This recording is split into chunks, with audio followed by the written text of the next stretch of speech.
this, but did you do beyond facing Coco first?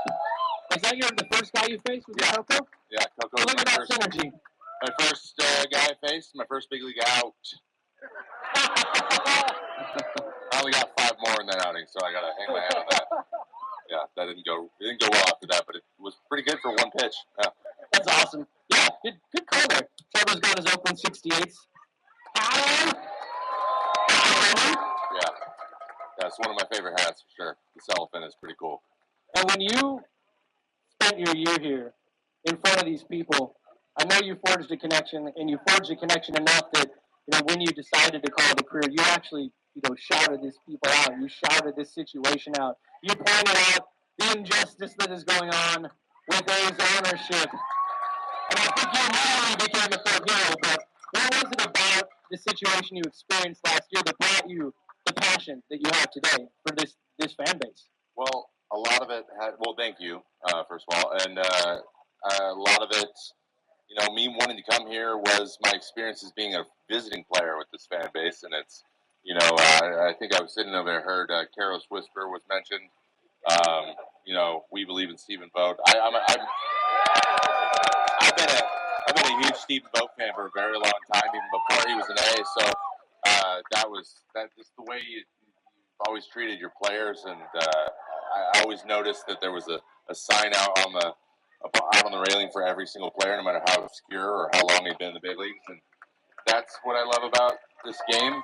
I've always wanted that, so I wanted to come here and experience it myself. And even though the year was what it was and the situation is what it is, that love still comes through. And we always knew you guys got it and knew what was happening, and that it wasn't the players. And we appreciated you regardless. We understand. So it's something I want to be a part of, and I know it was hard to be there sometimes, and a lot of times probably, and we struggled to show you that we appreciated it because of, guys want to keep their jobs, and a lot of young kids on the team that, one misstep could be the end of your career. That does happen. So I was pretty much the only person in position to say anything or do anything, and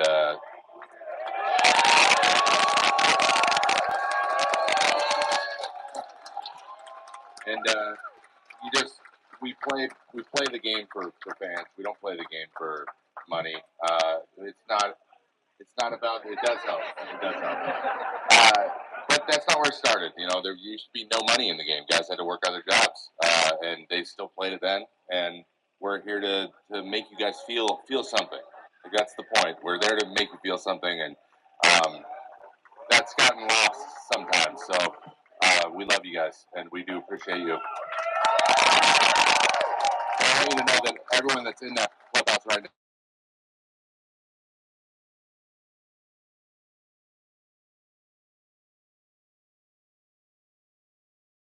This is a super macho sport. Last year, you took a break, you came back, and all the lights out. I mean, it really helped. And I said you're very public about that. How did that help you to sort of regather yourself? Yeah, it was big. That was tough. And shout out to the guy who came before me, Daniel Bard. I had discussions with him, and he was a guy who, very famously had struggled with that and almost lost his career and has resurged back. So, and he struggled with it last year too. So, if he hadn't done that, I don't know if I would have had the courage to go and be like, hey, I need to do this, because he kind of set the tone there. So that was big. I was going through all kinds of stuff last year, but which I won't go fully into. But I felt your guys' pain at the same time, and I knew that people go through things, and sometimes you just got to take some time off and get things going, because you're not helping anybody else, especially your teammates. If you're 1 foot in, 1 foot out, nobody wants that. The fans don't deserve it either. So they were wonderful to me, honestly. How quickly they respond, they were great, and I felt supported, but I had 2 options during that, and one was give up, and one was come back and finish this thing the way I wanted to finish it. So, and that's what I did. And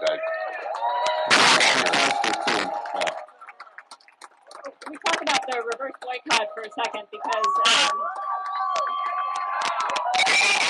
a movie, right? Like, yeah. I mean, Hollywood movie, whatever, but that was a real movie. And the moment that you took before recording that final strike to get that final out, and you take that step behind the mound and you look around, and I saw you do it. I asked you afterwards, and you said that it was intentional. What was it like, and where did that rate in your career? Because you pitched in New York, you pitched in the playoffs, you pitched a lot of big places, but to take that moment and take it all in, it seemed like. Yeah, it was. It might be one. It might be the top moment because just I know you guys beyond.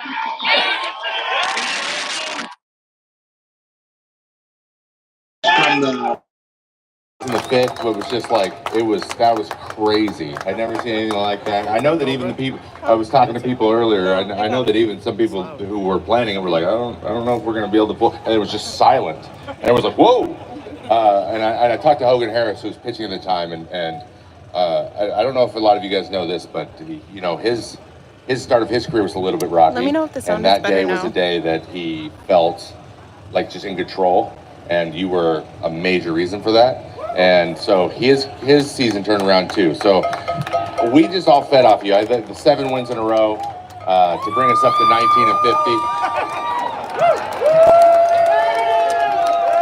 We can joke about it, guys. We can joke. We're all having fun here. That was like, it was just the way everything was going there lately, and then especially that team who had just like if you weren't there in Tampa for that first series. We needed it. So everything, it just all kind of came together, and I think that was my first save in the year. So like it was definitely like me coming back at the same time. So it all lined up perfectly, and there was just something in my head that said, this just is gonna happen. Like this just is happening. So taking it in, to answer your question in a very long form, is something that I was trying to do, knowing that this probably going to be my last year too, and it's something I was talking to all the rookies. We had like 58 guys make their debuts, so I said, take it in, go look around the stadium. I did it in my debut, which was in the Coliseum, so it was easy for me to do. It's a big place, it's a bigger than life place, so I just wanted to remember the moment, and boy am I going to remember it. Now, I know you've recently retired. You famously called out A's ownership in that message, but I want to talk a little bit about what you're up to now, because I think what you're doing is really cool. You're doing this your own way. You're online, social media, streaming, making videos. You're going to have a bunch of other things you're doing with Major League Baseball content and gaming content. So what are you up to? I mean, where can these guys follow you, and how can you keep supporting Trevor May? Thank you. That's a great... Let's get a plug in, you know? That's a great oop there. I would say the big one is the Trevor May Baseball on YouTube. That's getting a lot of attention of mine. I'm really, really enjoying it. If you ask my wife, she'd be like, I've just never seen you smile this much. So I'm having a blast talking about all this stuff, and you're gonna see a lot of cool stuff there, along the lines of, just calling stuff out. I think I kind of want to keep doing that. I think that's something that's important and it doesn't get done enough. So not all the time, we're gonna have goofs and gaffes. There's gonna be jokes, but for the most part, we're gonna just talk about baseball and keep giving you my perspective. That's what I'm working on really hard, and I'm gonna be there for a while.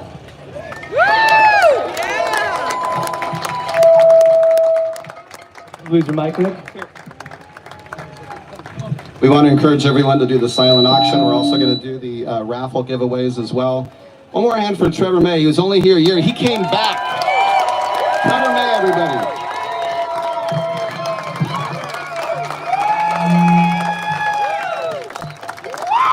Thank you. Thank you.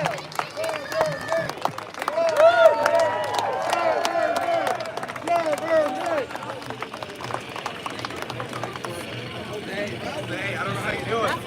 Take a selfie.